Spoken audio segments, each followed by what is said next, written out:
আসসালামু আলাইকুম। সবাই কেমন আছেন? আশা করছি সবাই খুব ভালো আছেন। আজকে আমরা স্ট্রিং সম্পর্কে আরো নতুন কিছু ইনফরমেশন জানার চেষ্টা করব। চলেন দেখি আজকে আমরা স্ট্রিং সম্পর্কে কি জানবো। আজকে আমরা স্ট্রিং কনক্যাটেনেশন সম্পর্কে জানার চেষ্টা করব। স্ট্রিং কনক্যাটেনেশন মানে হচ্ছে অ্যাডিং সামথিং, অর্থাৎ কোনো কিছুকে অ্যাড করা। দ্যাট মিন্স কোনো স্ট্রিংকে অ্যাড করা বা কানেক্ট করা। এটাই হচ্ছে স্ট্রিং কনক্যাটেনেশন, অর্থাৎ আমরা একটা স্ট্রিং এর সাথে আরেকটা স্ট্রিং কে কানেক্ট করব। এটাই হচ্ছে আমাদের স্ট্রিং কনক্যাটেনেশন। সো চলেন আমরা repl.it নামক কোড এডিটরে গিয়ে সেটা আরো ভালোভাবে বোঝার চেষ্টা করি। সো আমরা বলেছিলাম যে স্ট্রিং কনক্যাটেনেশন কি করে, কোনো কিছুকে অ্যাড করে। স্ট্রিং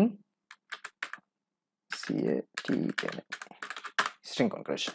সো চলেন আমরা লিখলাম শামীম এবং প্লাস চিহ্নের মাধ্যমে আমরা অ্যাড করছি আরো একটা স্ট্রিং কে। সেটা কি? সেটা হচ্ছে বুক। সো এই হচ্ছে আমাদের দুইটা স্ট্রিং। শামীম একটা স্ট্রিং, যেটাকে কি করেছি একটা ডাবল কোটেশনের মধ্যে রেখেছি। বুক আরো একটা স্ট্রিং, সেটাকে আমরা আরো একটা ডাবল কোটেশনের মধ্যে রেখেছি। সো এবার আমরা এটাকে প্রিন্ট ফাংশনের মাধ্যমে আউটপুট হিসেবে দেখতে চাই যে আমরা এটাকে কনকেট করতে পারলাম কিনা। সো এবার যদি আমরা রানে ক্লিক করি তাহলে আমরা দেখব যে কাজ করছে কিনা। হ্যাঁ, কাজ করছে, শামীম বুক। কিন্তু এখানে কোনো স্পেস নাই, কারণ আমরা এখানে স্পেস দেইনি। সো আমরা এখানে স্পেস দিয়ে দিই, দেখতে সুন্দর লাগবে। সো হ্যাঁ, এটা কানেক্ট হয়ে গেছে। অর্থাৎ এই শামীম একটা স্ট্রিং এবং বুক আরেকটি স্ট্রিং, প্লাস চিহ্নের মাধ্যমে আমরা কি করলাম, সেটাকে কনকেট করে ফেললাম, অর্থাৎ সেটাকে আমরা অ্যাড করে ফেললাম। কিন্তু যদি আমরা এখানে বুকের বদলে যদি আমরা 5 ইউজ করতাম তাহলে সেটা কি হতো? 5 কিন্তু একটা স্ট্রিং না, এটা হচ্ছে একটা ইন্টিজার। সো আমরা রান করে দেখি কি হয়।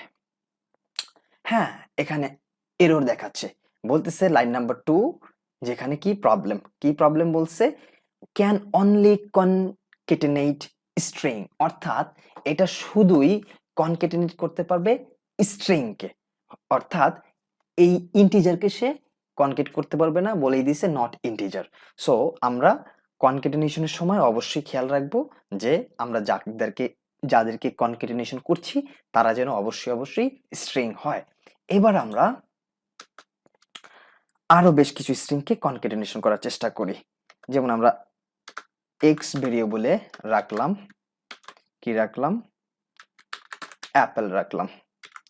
আমরা ওয়াই ভেরিয়েবলে রাখছি অরেঞ্জ। আমরা জেড ভেরিয়েবলে রাখছি লিচি। সো এবার আমরা এম ভেরিয়েবলে এদেরকে কি করে দিচ্ছি, কনকেট করে দিচ্ছি, x plus y plus z, সবগুলা স্ট্রিং। এবং এবার আমরা প্রিন্ট ফাংশনের মাধ্যমে কল করছি কাকে, এম কে। এম ভেরিয়েবলকে আমরা প্রিন্ট ফাংশনের মাধ্যমে কল করলাম। এবার আমরা যদি রান করি, কাজ করছে না। কেন কাজ করছে না? কারণ হচ্ছে আমরা এই প্রিন্ট ফাংশনে আমাদের লাইন নাম্বার 2 তে যে রং ছিল সেটা আমরা কারেক্ট করিনি। দ্যাটস ওয়াই পাইথন কি করে নাই, নিচে আর কোড কি করে নাই, যায় নাই। অর্থাৎ ফার্স্টে সে একটা এরর পেয়ে গেছে, তার কারণে তার নিচে যাওয়ার আর কোনো প্রয়োজন মনে করে নাই। সে কোড এখানেই স্টপ করে দিয়েছে, মানে রান করা এখানে স্টপ করে দিয়েছে। সো আমাদের এইটাকে একটু কারেক্ট করা লাগবে। সো এখানে আমরা সেই আগের বুকটা লিখে দিই।